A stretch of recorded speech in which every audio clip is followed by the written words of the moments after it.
Hi, my name is Rachel-Rogoff. I'm with California Fertility Partners. I'm the third-party coordinator and nursing supervisor. Our office is located in the Los Angeles area. The role of the IVF coordinator is to make sure that the patient has the initial information to get started with treatments. Once the coordinator provides them with their information, she makes sure that they have the necessary tools to move forward. The medication, that they understand what they're taking, the dosage, to make sure that they can, they know what appointment they need to go to, the ultrasounds. We make sure that the results come through the office and that the doctor reviews them. So we're actually the primary contact for the patient.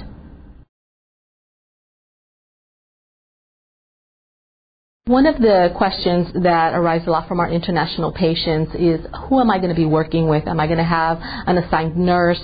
Is it going to be only one person I'm going to be contacting with? Our clinic actually will specifically assign a nurse to make it easier for the patient, so there's more consistency and they know who they need to contact. We have an assigned team of nurses that works with our third-party team, which is egg donor surrogacy. They'll have an assigned nurse. Not only will the intended parent be assigned a nurse, the same nurse will work with her egg donor and surrogate. So there's consistency for the patient.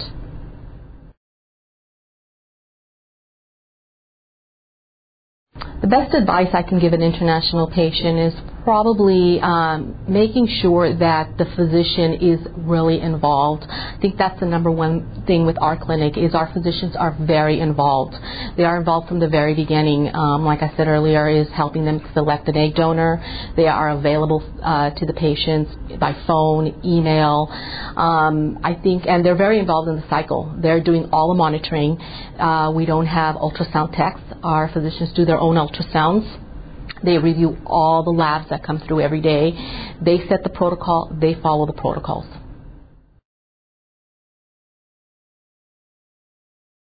Patients that are coming from abroad, the medications, what we do is we first try to find out if the medication is available in their hometown. Some medications might be available, the name might be a little bit different. We just confirm to make sure that the dosage is the same. But if it's not available, what we will do is we will order them locally from our clinic, our pharmacy local here. We will ship to them everything that they're going to need to get started. And then once they come out here, we'll order the remainder of the medication.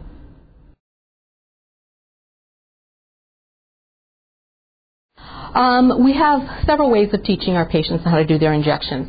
First one is we provide them with written instructions.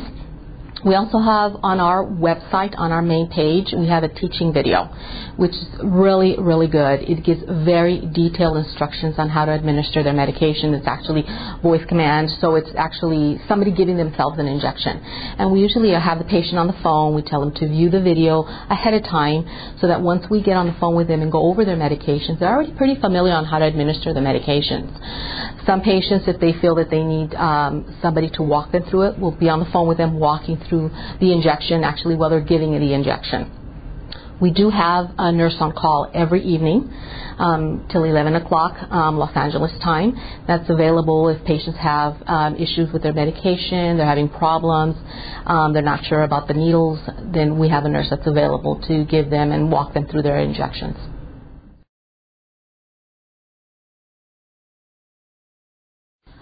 If the patient is getting ready to set their travel arrangements, and what we do is we give them the dates of when we want them to be out here. Our office will provide them with a list of hotels in the local area. Also in the list is also the cost of the hotels. So at least they have an idea of what the price ranges are. We tell the patients when we want them to be out here, what dates, so that way they can make their arrangements. But we always tell them, hold off on making their flight arrangements until we wait for them to either start their medications, or once they're already on their medications, then we can go ahead and tell them, go ahead and make your flight arrangements. This is the length of time you need to be out here, and then provide them with the list of the hotels.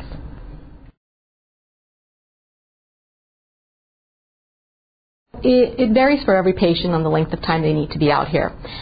First of all, if we have somebody that's just doing an IVF cycle, depending on their protocol, we might want them to be out here from the day of stimulation start. especially if they don't have a clinic that they're working with. If we have that particular patient might need to be out here for about 13 or 14 days. If we have somebody who's using an egg donor, that makes it a lot easier. The egg donor is the one that's being stimulated. Then the intended parent or recipient might only need to be out here for about 5 to 6 days. If it's somebody who's using a surrogate, again, if they're using a surrogate and they're stimulating, we're using their eggs, then they need to be out here for a little bit longer, about 15 days.